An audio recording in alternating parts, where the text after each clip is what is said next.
shapeless, like water. Now you put water into a cup, it becomes the cup. You put water into a bottle, it becomes the bottle. You put it in a teapot, it becomes the teapot. Now water can flow, or it can crash. Be water, my friend. Like that, you see? I see, I get the idea. I get the... What I'm saying, actually, you see, I mean, it's a combination of both. I mean, here is the natural instinct, and here is control. You are to combine the two in harmony. Not, if you have one to the extreme, you will be very unscientific.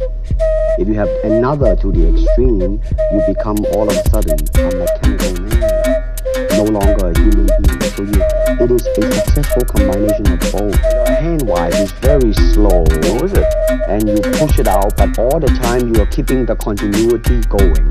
Bending, stretching, everything. Suppose, I mean, you just keep it moving. It's like a belly dancer, right? Yeah, it is. I mean, to them, you see, the idea is running water never grows stale. So you gotta just keep on flowing.